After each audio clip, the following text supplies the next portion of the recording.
Imagina por un momento una isla bañada por el sol, un paraíso terrenal donde el azul turquesa del mar besa playas de arena blanca. Un lugar donde la brisa cálida mece las hojas de las palmeras y el aire huele a flores exóticas y a la dulzura embriagadora de la caña de azúcar. Este es el Caribe que todos soñamos, el que vemos en postales y películas. Pero bajo esa fachada de belleza idílica, en el corazón de esta joya tropical, se gestaba una oscuridad tan profunda, tan aterradora, que su eco aún resuena en los pasillos del tiempo. Una historia de sangre, traición y una sed de libertad tan violenta que manchó para siempre el amanecer de una Pascua. Si crees que conoces las historias de rebeliones, si piensas que has escuchado sobre la lucha por la libertad, te aseguro que no conoces esta. Esta es una historia que ha sido susurrada en las sombras, borrada de muchos libros de historia, porque la verdad que revela es demasiado cruda, demasiado incómoda. Pero hoy, vamos a encender una luz en esa oscuridad. Y para que no te pierdas ni un solo detalle de las historias ocultas que traemos para ti, haz clic en el botón de suscripción ahora mismo y activa la campanita. Créeme, no querrás perderte lo que está por venir. Nos transportamos al siglo XVIII, a una época donde el mundo se movía al ritmo de los barcos que cruzaban el Atlántico, cargados no solo de mercancías, sino de vidas humanas. En esta isla, que hoy conocemos como Jamaica, el azúcar era el rey. Oro blanco lo llamaban. Un rey caprichoso y cruel que exigía un tributo constante de sudor, lágrimas y, sobre todo, sangre. Las plantaciones se extendían hasta donde alcanzaba la vista, verdes campos de caña que escondían en su interior una miseria inimaginable. Cientos de miles de hombres, mujeres y niños, arrancados de sus hogares en África, fueron traídos a esta tierra para alimentar la insaciable maquinaria del azúcar. Su vida no les pertenecía. Eran considerados propiedad, herramientas de carne y hueso con un único propósito: trabajar hasta la muerte. El sol del Caribe, que para los amos era una caricia cálida, para ellos era un látigo de fuego que quemaba sus espaldas día tras día, desde el alba hasta el ocaso. El sonido que definía sus vidas no era el canto de las aves exóticas, sino el chasquido del látigo del capataz, un recordatorio constante de su condición. Cada músculo de sus cuerpos dolía, cada aliento era un suspiro de agotamiento. La desnutrición era su compañera fiel, las enfermedades tropicales, una sentencia de muerte. Pero el dolor físico, por más atroz que fuera, no se comparaba con la herida profunda del alma. La humillación diaria, la pérdida de su identidad, de su nombre, de su familia, de su libertad. Ser tratado como un animal, ser vendido, ser separado de tus hijos, de tu pareja, sin ninguna consideración, sin ninguna piedad. En este infierno disfrazado de paraíso, la esperanza era una llama diminuta y parpadeante, constantemente amenazada por el viento de la desesperación. Cualquier acto de desafío, por pequeño que fuera, era castigado con una brutalidad ejemplar.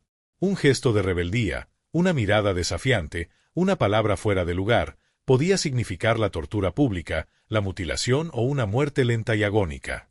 Los amos vivían en un estado de paranoia constante, conscientes de que su pequeño mundo de opulencia se sostenía sobre un volcán de odio y resentimiento que podía entrar en erupción en cualquier momento. Y tenían razón para tener miedo. Porque en las barracas, en la oscuridad de la noche, mientras los amos dormían en sus camas de seda, los susurros viajaban como el viento. Susurros en lenguas antiguas, recuerdos de una vida libre en África, historias de guerreros y reyes. Y entre esos susurros, comenzó a tejerse un plan. Un plan tan audaz, tan sangriento, que cambiaría la historia de la isla para siempre. Se hablaba de un hombre que no había nacido para ser esclavo. Un hombre cuyo espíritu se negaba a ser doblegado.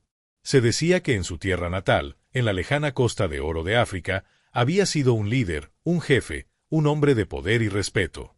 Pero el destino, en su crueldad, lo había arrastrado a través del océano para convertirlo en una propiedad más en una plantación de azúcar jamaicana. Sin embargo, no habían logrado quebrar su voluntad. En sus ojos no había resignación, sino un fuego latente, una promesa silenciosa de venganza.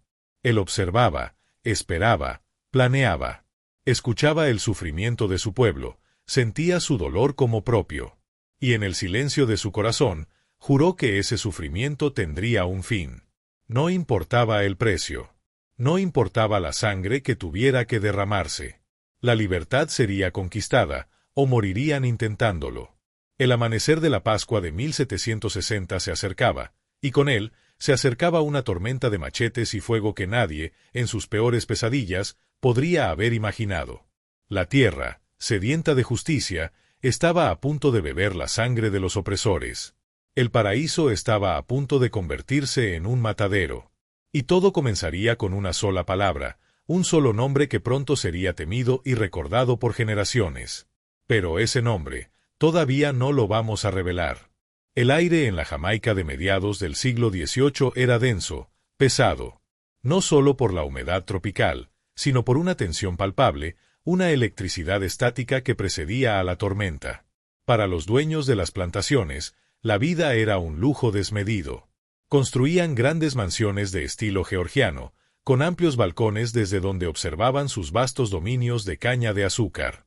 Organizaban fiestas suntuosas, bailes que duraban hasta el amanecer, bebiendo ron y vino importado mientras sus fortunas crecían sobre las espaldas rotas de miles de seres humanos. Se sentían invencibles, amos y señores de su pequeño universo, protegidos por las leyes británicas y por la brutalidad de sus capataces. Creían firmemente en su derecho divino a poseer a otras personas, a explotar su trabajo, a disponer de sus vidas como si fueran meros objetos. Para ellos, los africanos no eran personas, eran bienes muebles, una categoría legal que los despojaba de toda humanidad. Pero la ignorancia voluntaria es un lujo peligroso.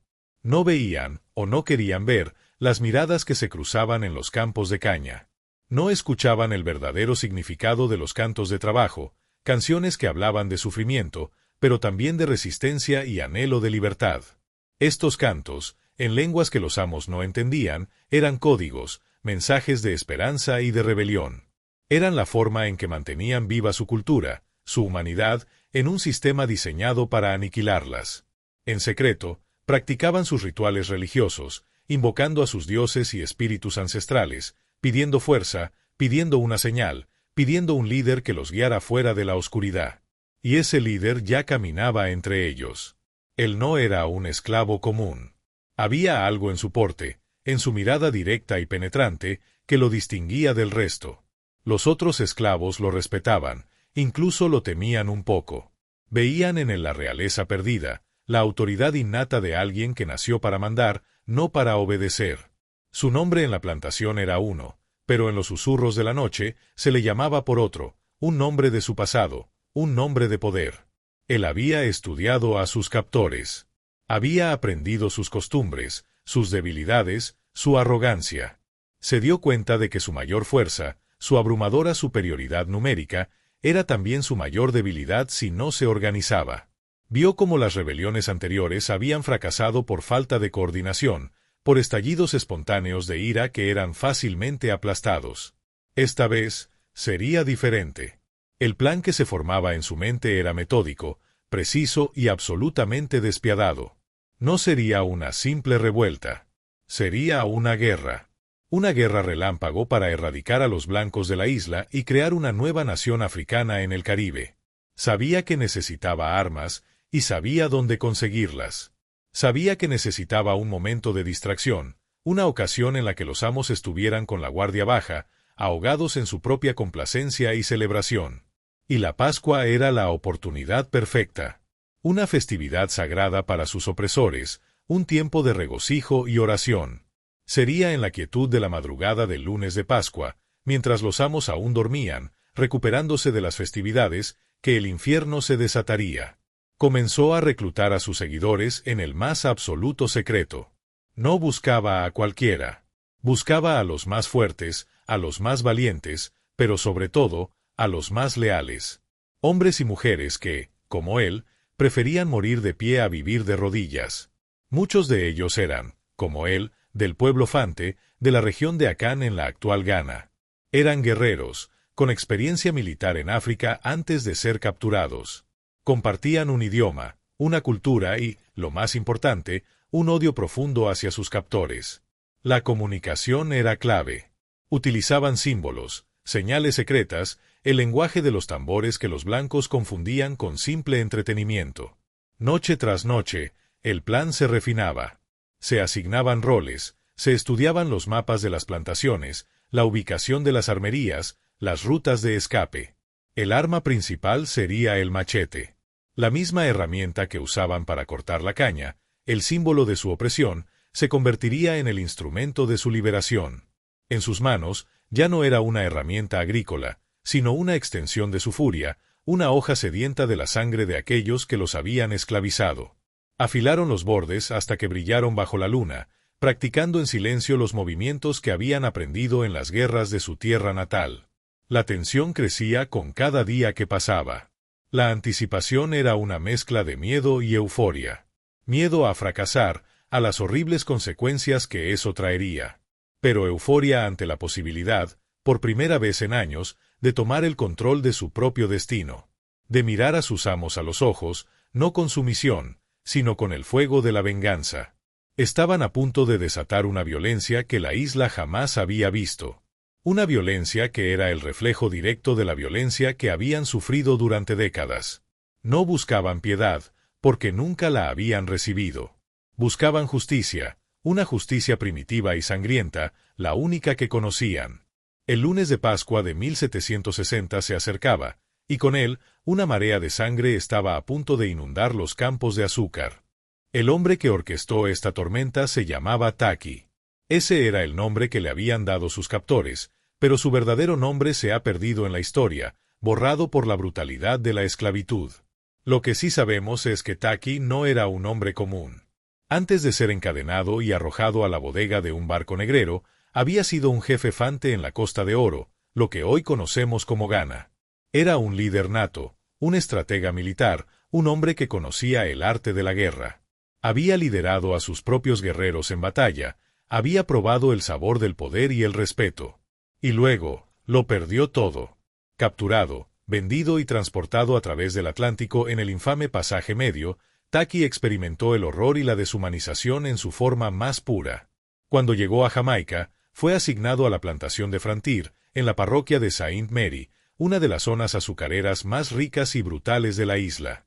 Para sus nuevos amos, era solo una pieza más de propiedad, un cuerpo fuerte destinado a cortar caña hasta que se desplomara. Pero Taki nunca aceptó su destino. Observaba a su alrededor, no con los ojos de un esclavo resignado, sino con los de un general estudiando el campo de batalla. Analizaba las defensas de las plantaciones, la rutina de los capataces, la arrogancia y la complacencia de los amos. Vio la abrumadora superioridad numérica de los esclavos y supo que, si lograba unirlos, si lograba encender la chispa de la rebelión en sus corazones, podrían arrasar con todo. Taki no era un simple soñador. Era un hombre de acción. Comenzó a tejer una red de conspiradores, comunicándose en su lengua natal, el fante, un idioma que los amos no podían entender. Eligió cuidadosamente a sus lugartenientes, hombres y mujeres que compartían su visión y su coraje.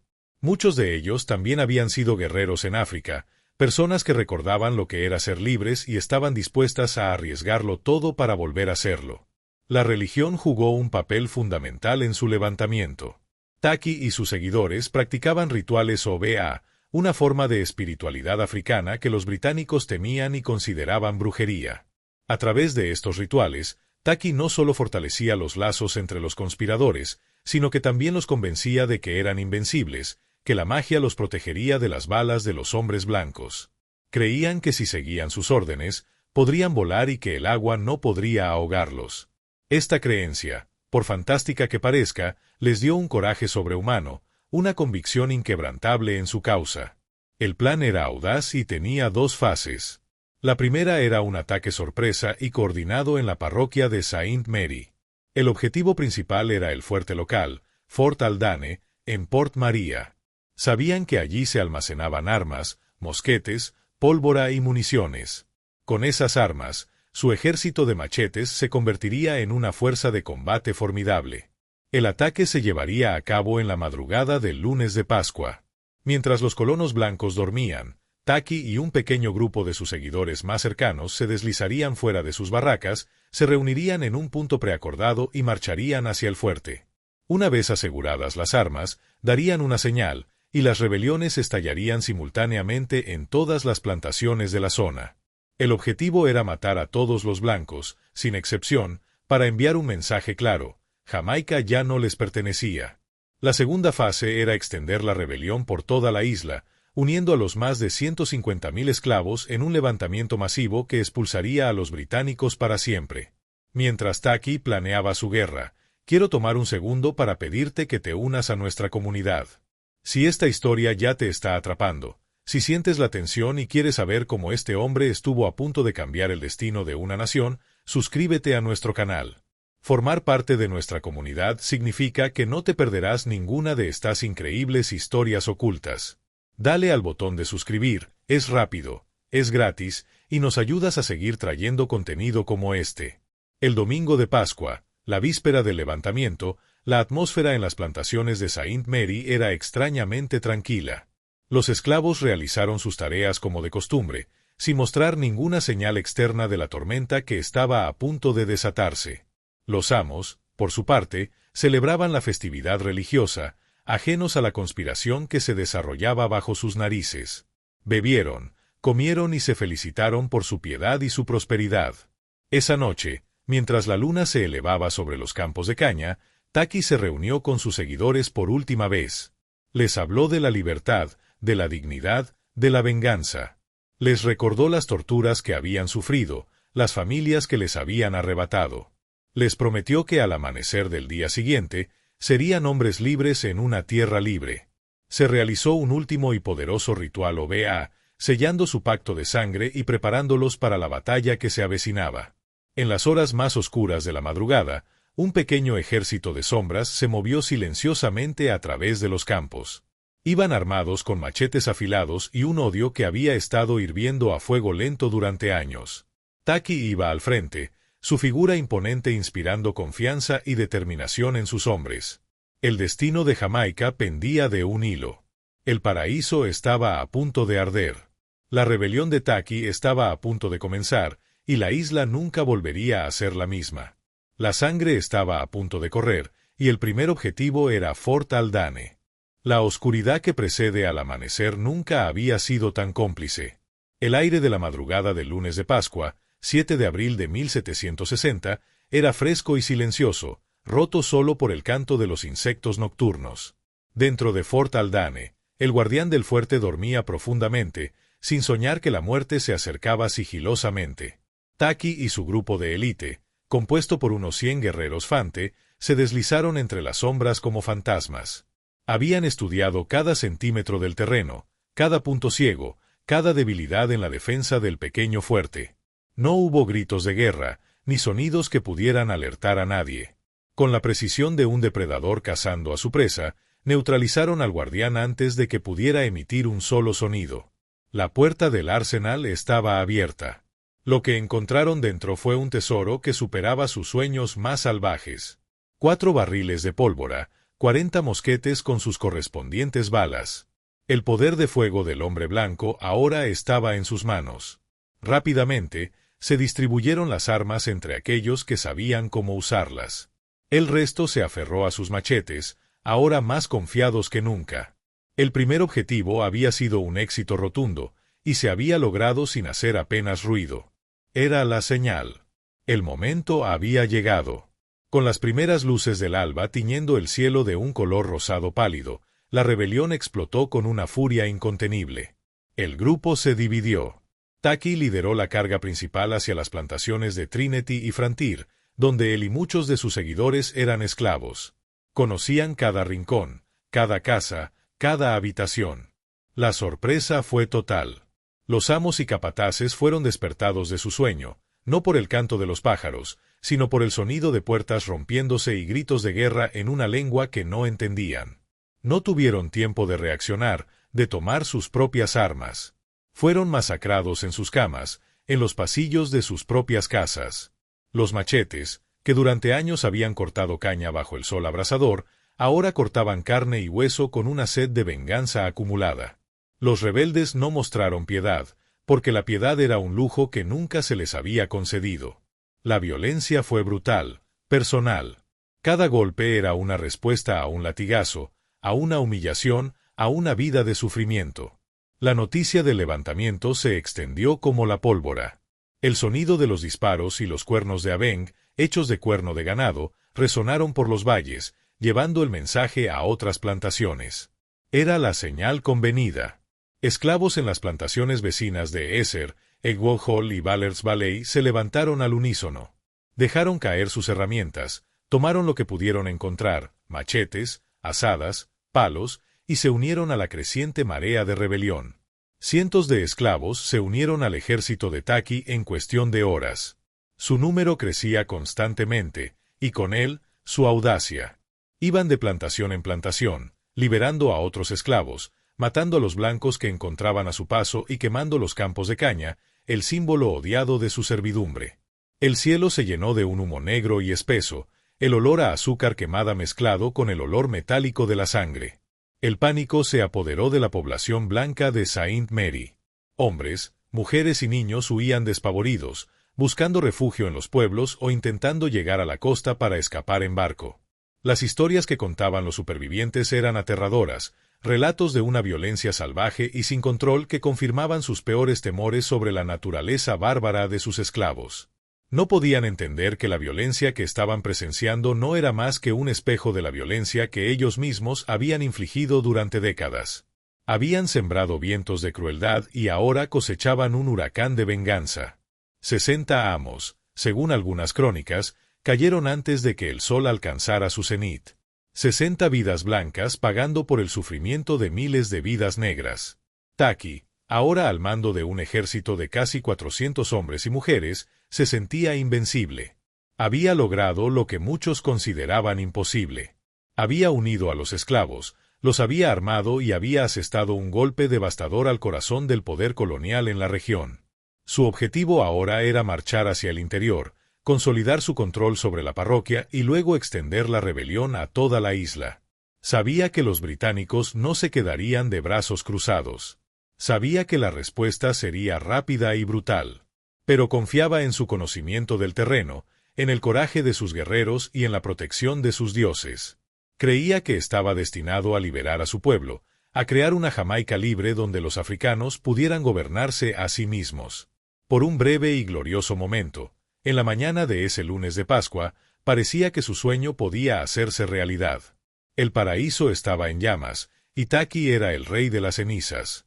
Pero el Imperio Británico era una bestia poderosa, y cuando se despertaba, su furia era terrible. La verdadera batalla apenas comenzaba. La noticia del levantamiento en Saint Mary llegó a Spanish Town, la capital colonial de Jamaica, como un trueno en un día despejado. El gobernador, Sir Henry Moore, un hombre acostumbrado a la burocracia y a los informes polvorientos, se encontró de repente ante la peor pesadilla de todo gobernador colonial, una rebelión de esclavos a gran escala.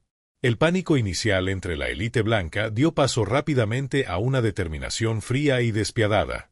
No habría negociación. No habría piedad. La rebelión debía ser aplastada, y su líder, capturado y ejecutado de la forma más brutal posible para que sirviera de ejemplo. La maquinaria militar del Imperio Británico, una de las más eficientes y despiadadas del mundo, se puso en marcha. El gobernador Moore declaró la ley marcial en toda la isla. Se movilizó a la milicia local, compuesta por plantadores, comerciantes y otros colonos blancos.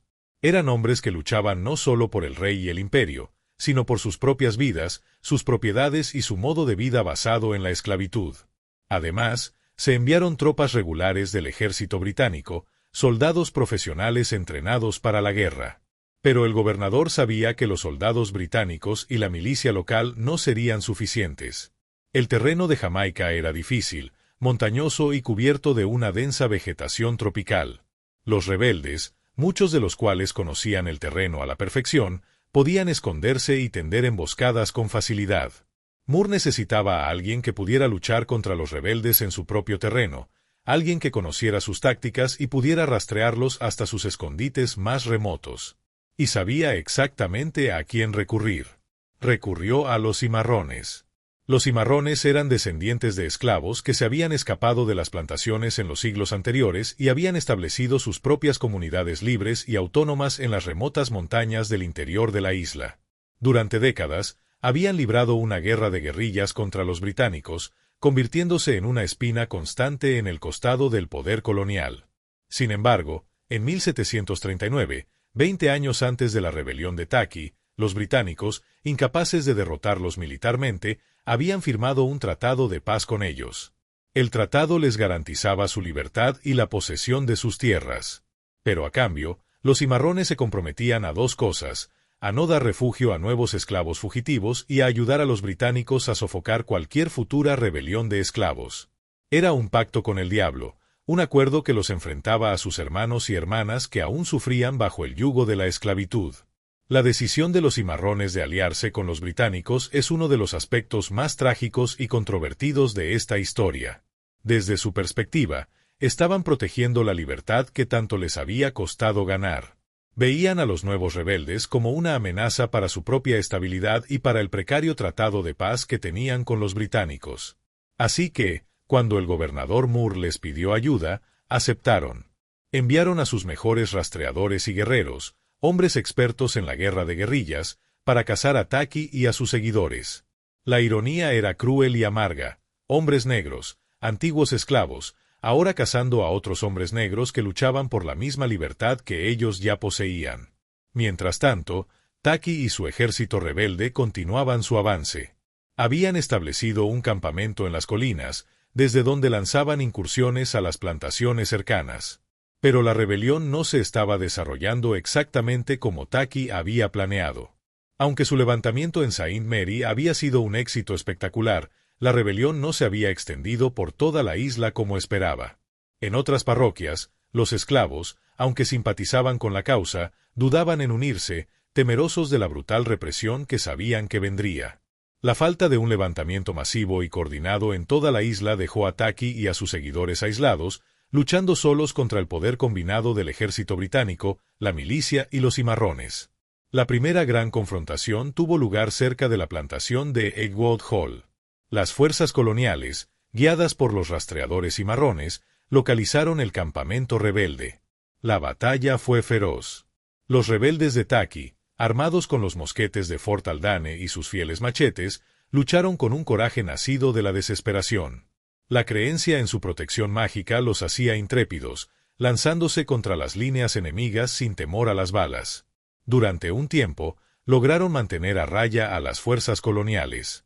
Pero la superioridad numérica y la disciplina militar de los británicos comenzaron a imponerse.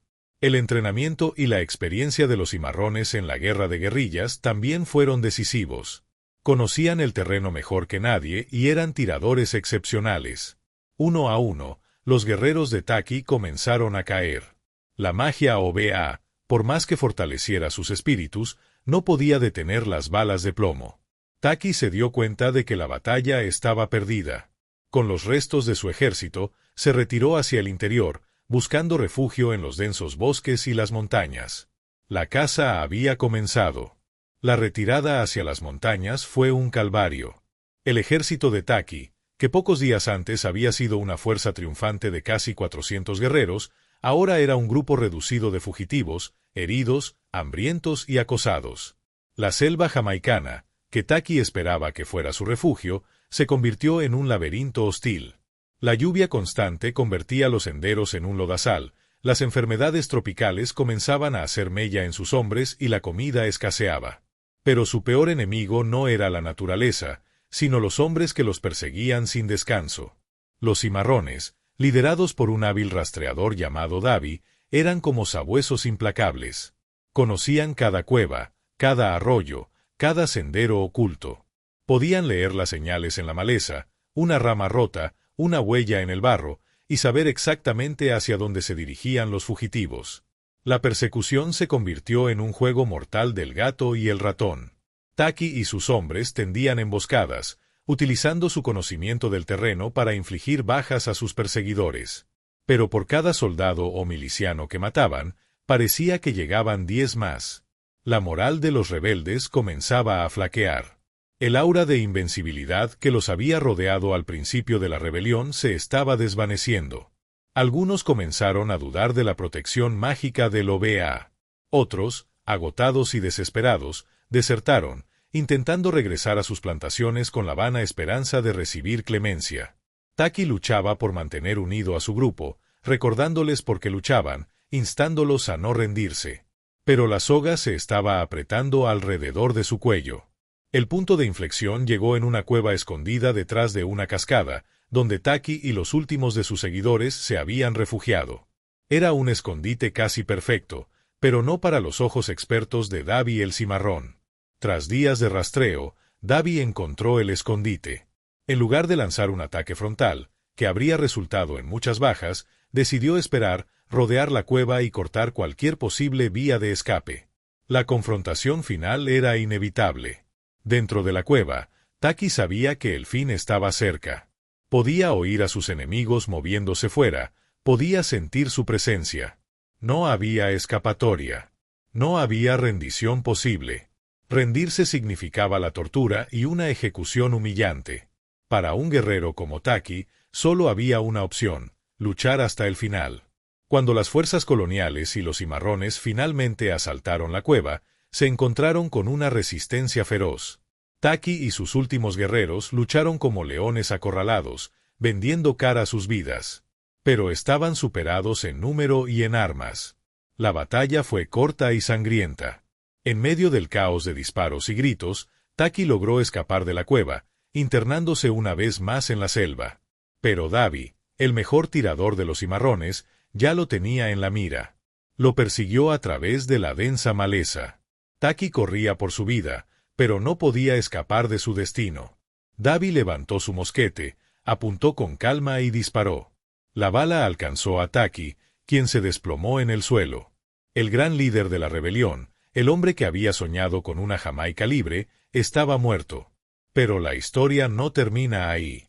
Para los británicos, no era suficiente con matar a Taki. Necesitaban destruir su leyenda, aterrorizar a la población esclava para que nadie más se atreviera a seguir su ejemplo. Lo que hicieron a continuación fue un acto de una barbarie calculada. Davi, como prueba de su hazaña, le cortó la cabeza a Taki. La cabeza fue llevada a Spanish Town y exhibida en una pica, a la vista de todos. Querían que todos los esclavos vieran el destino que le esperaba a cualquiera que se atreviera a desafiar el poder blanco. Sin embargo, según la leyenda, al día siguiente la cabeza había desaparecido, robada durante la noche por seguidores que querían darle un entierro digno. El cuerpo de Taki y los de sus principales lugartenientes, como Qua, fueron colgados en jaulas de hierro en la carretera principal, dejados allí para que murieran de hambre y sed, y para que sus cuerpos se pudrieran a la vista de todos, un recordatorio macabro del precio de la rebelión.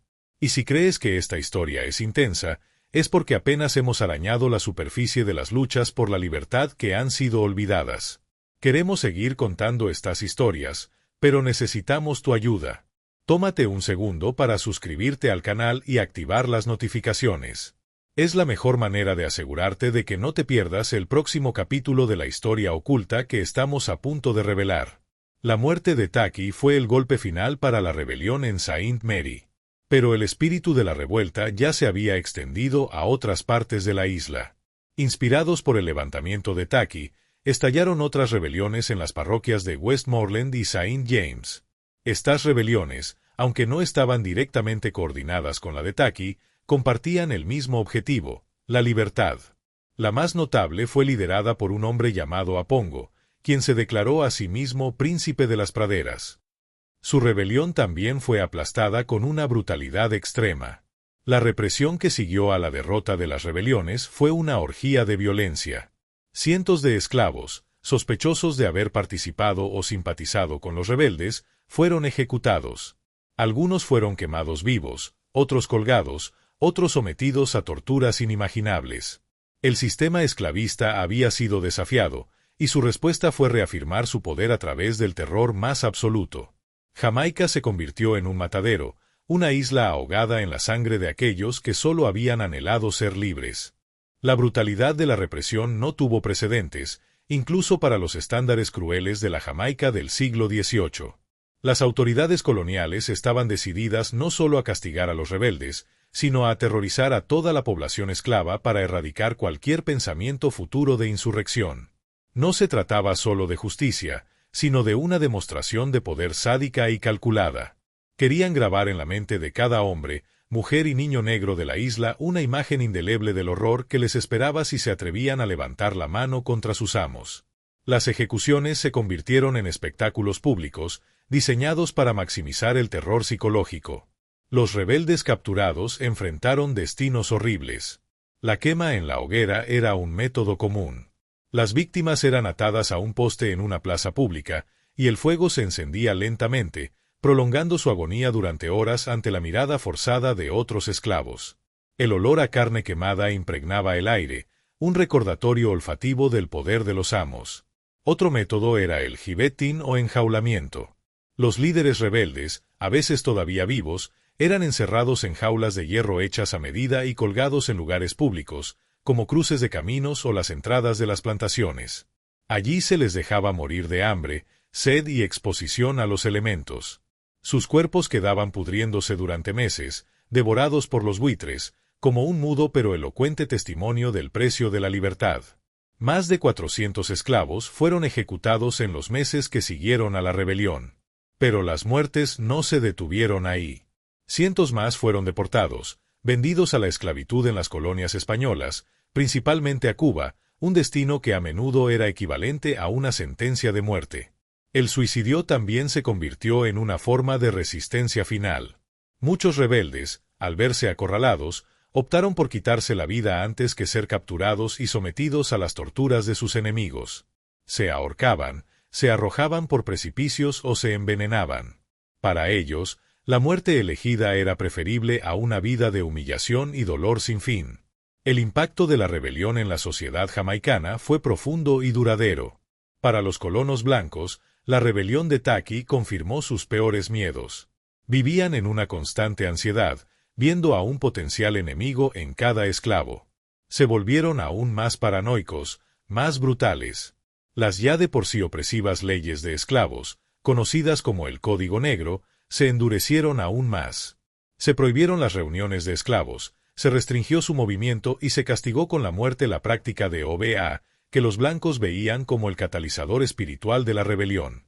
La vida para los esclavos en Jamaica, que ya era un infierno, se volvió aún más insoportable. Cualquier atisbo de autonomía o cultura africana fue aplastado con una ferocidad renovada. Sin embargo, a pesar de su fracaso y de la terrible represión que provocó, la rebelión de Taqui no fue en vano. Para la población esclava, Taqui se convirtió en una leyenda, un mártir, un símbolo de resistencia. Su historia se contaba en susurros en las barracas por la noche, una historia de coraje y desafío que mantenía viva la llama de la esperanza. Se convirtió en un héroe popular, un fantasma que atormentaba los sueños de los amos e inspiraba a futuras generaciones de luchadores por la libertad.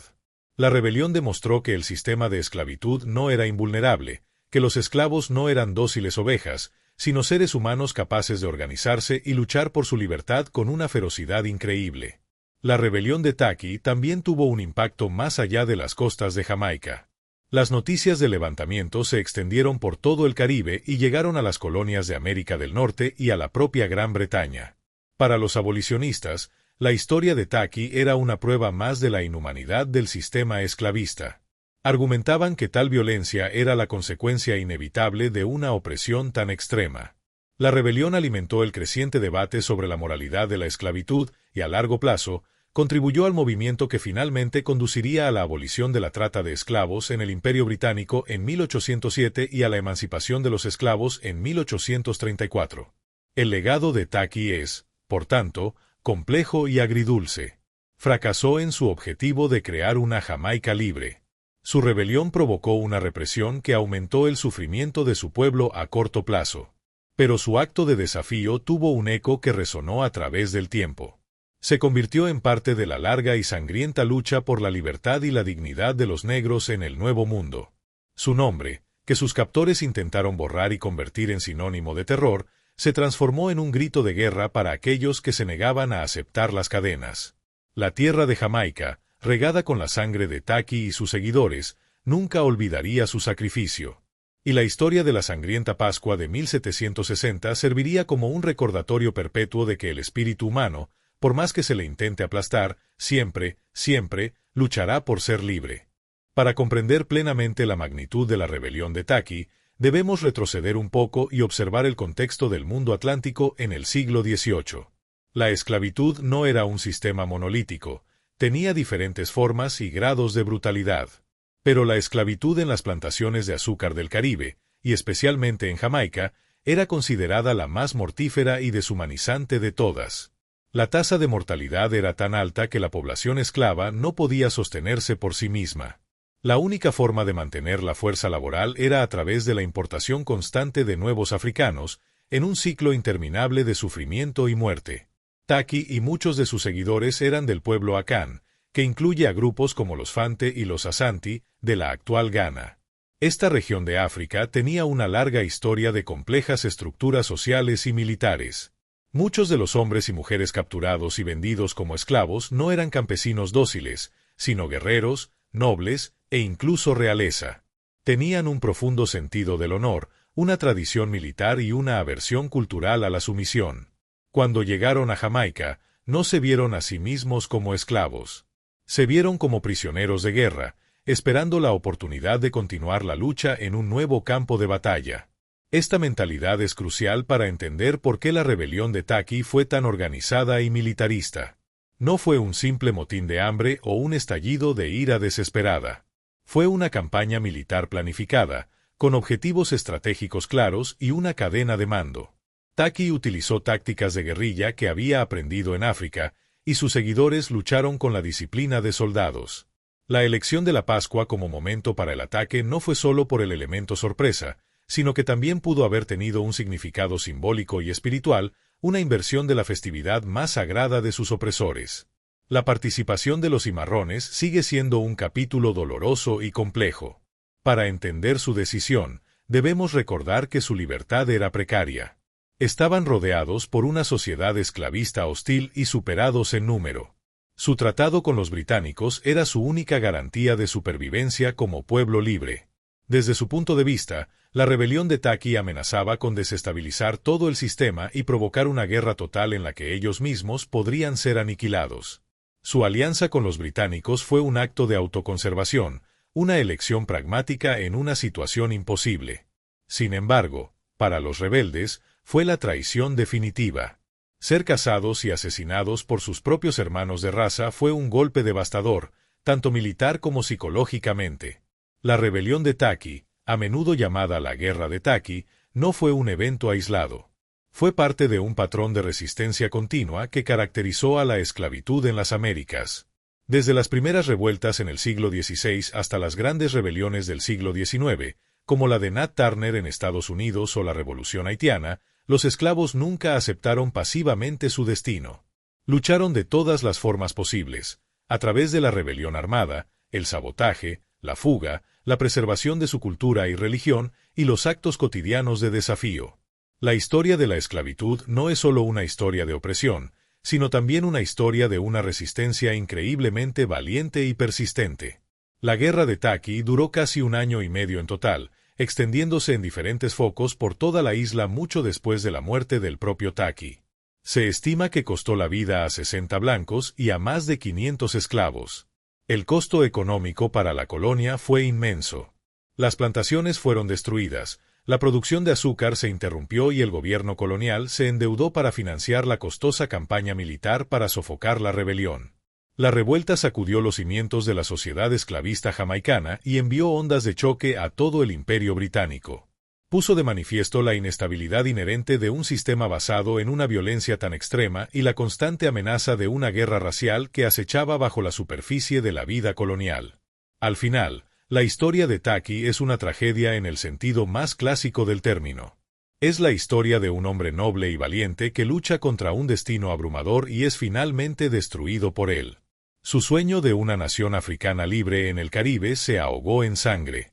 Pero su espíritu, su negativa a ser doblegado, su voluntad de arriesgarlo todo por la libertad, sobrevivió a su muerte. La rebelión fracasó, pero la idea de la libertad no murió con Taki.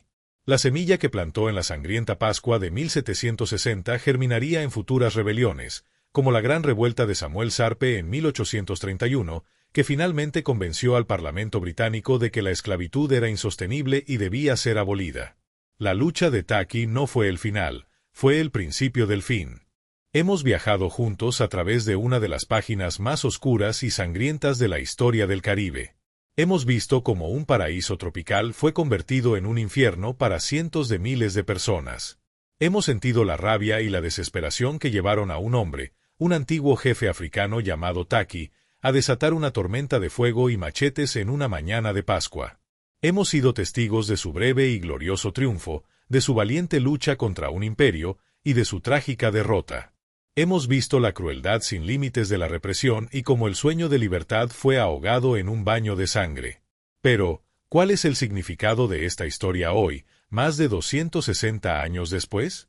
¿Es solo un relato macabro del pasado, una nota a pie de página en los libros de historia?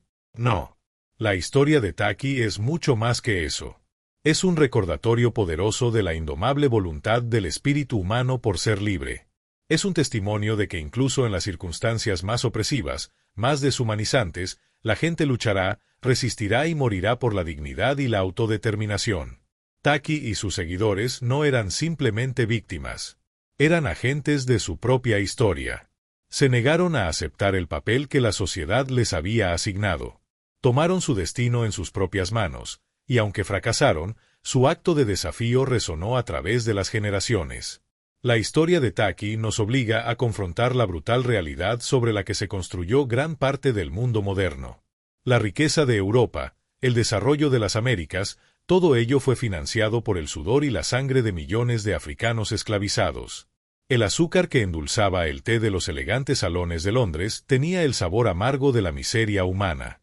Es una verdad incómoda, una que a menudo preferimos ignorar o suavizar. Pero historias como la de Taki nos impiden olvidar. Nos obligan a mirar de frente el verdadero costo de la codicia y el racismo. También nos enseña una lección sobre la naturaleza de la violencia. La violencia de los rebeldes fue terrible, sin duda. Pero no nació en el vacío. Fue una respuesta, un eco, un espejo de la violencia sistémica y cotidiana que habían sufrido durante toda su vida. Cuando un sistema oprime a las personas de forma tan brutal, cuando les niega su humanidad más básica, no debería sorprenderse cuando la única respuesta que recibe es una violencia igualmente brutal. La guerra de Taki es una advertencia intemporal de que la paz no puede existir sin justicia. Hoy en Jamaica, Taki es recordado como un héroe nacional. Hay monumentos en su honor, y su historia se cuenta como parte de la lucha por la independencia y la identidad nacional. Se le reconoce no como un asesino, sino como un luchador por la libertad, un precursor de la emancipación y la independencia. Su legado vive en la resistencia contra la opresión en todas sus formas, en la lucha por la igualdad y la justicia racial que continúa en todo el mundo. Esta historia, que ha permanecido en las sombras durante tanto tiempo, merece ser contada. Merece ser escuchada. Porque en la historia de Taki, vemos el reflejo de innumerables luchas olvidadas.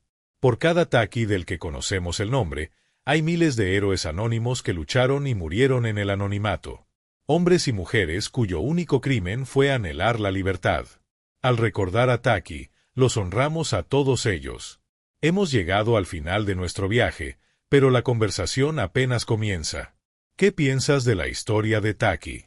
¿Crees que fue un héroe o un villano? ¿Qué nos enseña su lucha sobre el mundo en que vivimos hoy? Déjanos tus pensamientos en los comentarios. Queremos saber tu opinión. Y si esta historia te ha conmovido, si te ha hecho pensar, si te ha enseñado algo que no sabías, te pido una última cosa. Suscríbete a nuestro canal. Dale me gusta a este video y compártelo con alguien que necesite conocer esta historia. Cada suscripción, cada me gusta, cada vez que compartes, nos ayudas a seguir desenterrando estas historias ocultas y a dar voz a aquellos que la historia ha intentado silenciar. Gracias por acompañarnos en este viaje. Y recuerda siempre, la historia está llena de héroes olvidados. Nuestra misión es encontrarlos.